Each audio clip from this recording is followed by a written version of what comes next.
Ayan, good morning guys. Pi News update tayo na may halong Pi Commerce and map of Pi na information. Okay, ito yung date and time ng recording natin today and naiisip ko kasi for the longest time na nag-feature tayo ng mga content regarding the Pi network and its use cases and ecosystem. Na-realize ko na mas okay kung gagawa tayo ng mga videos na magbibigay ng proof ng real life use case ng Pi network, okay? So yung pinaka basic na idea na naisip ko is to check ang ating chat GPT, readily available tong AI or artificial intelligence tool na to para ating i-maximize, okay? When it comes to information gathering in a very timely manner, okay?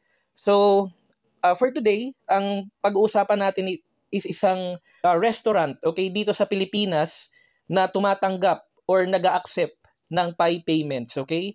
So yung pangalan ng na-research natin na resto is Unlimited Chicken Wings Resto, located ito sa Los Baños, Laguna, okay? So Unlimited Chicken Wings Resto, Los Baños, Laguna. This restaurant allows customers to pay for their meals using Pi coins, showcasing the cryptocurrency's practical use in dining. Okay.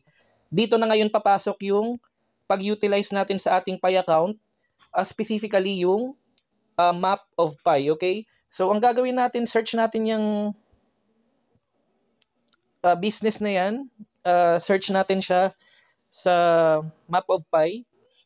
Ayan, click natin yung Calamba, Laguna. Eto. Okay, active seller. Ayan. Pamana product. Okay, check natin guys ha. I-click natin yung buy. Okay. So based dito sa time in motion natin, kapag kasi-search natin itong particular na vendor na to na or restaurant na nag-accept ng Pi payments, yun yung nakita natin nung sinearch natin yung kanyang pangalan, okay?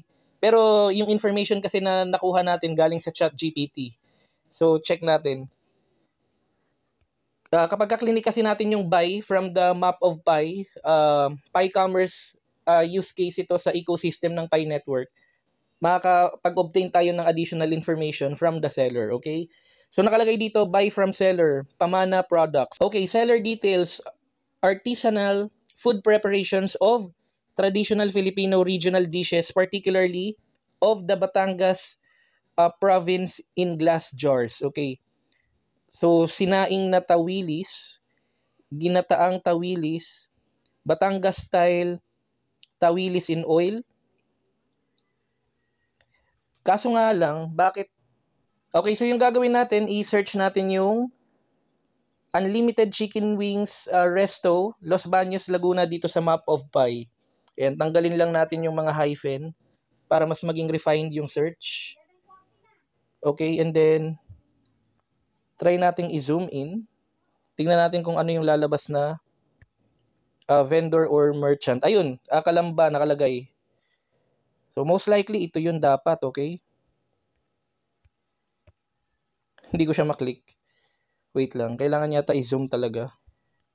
Kailangan i-click natin yung yung Pi logo doon sa map of Pi. Okay? So talagang ito yung lumalabas. Yung Pamana product. Okay. Ito ay binibase ko lang sa information na obtain natin from ChatGPT and then hinanap natin sa Pi account natin through map of Pi, okay? So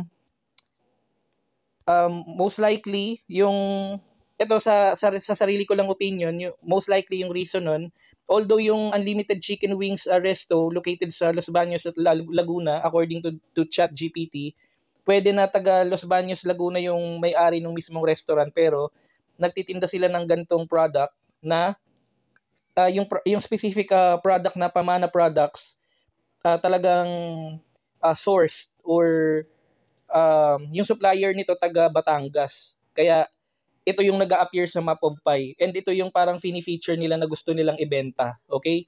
Na nag-accept ng Pi payments, okay? Anyway, pag chinek natin itong buy from seller details, meron naman tong mga complete contact details like email address and phone number.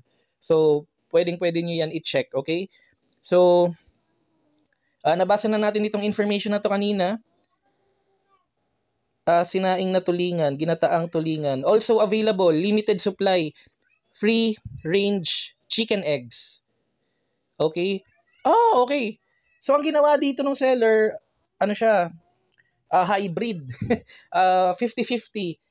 Yung halimbawa kung yung X amount, kung for example 100 pesos, 50 pesos babayaran mo ng cash, 50 pesos babayaran mo through Pi coins. So, ganun yung payment method nitong seller. Okay. So, seller address or position, Batangas, Philippines, and then review summary. Check natin yung mga review. Okay, may mga review talaga. So nag-exist to. 2024 yung last recorded comments. Ayan, October 31 lahat. Okay. So napakasarap daw ng ginataang tulingan at tawilis. Will recommend to others and will buy again. Although iisang comment lang pala siya. Okay, nakita ko na, gets.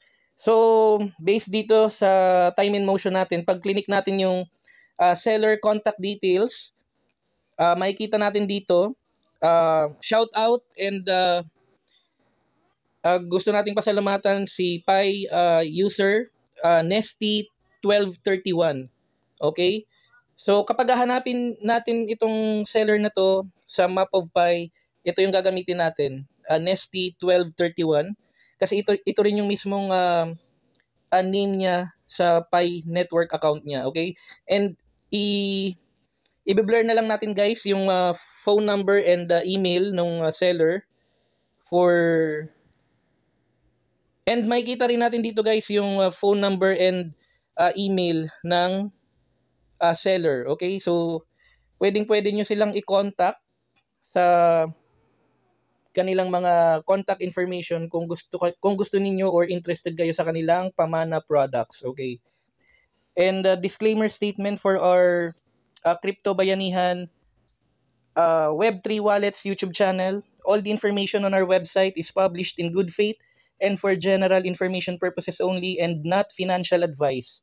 I encourage everyone to always do their own research whenever engaging into the volatile world of cryptocurrency. Maraming salamat.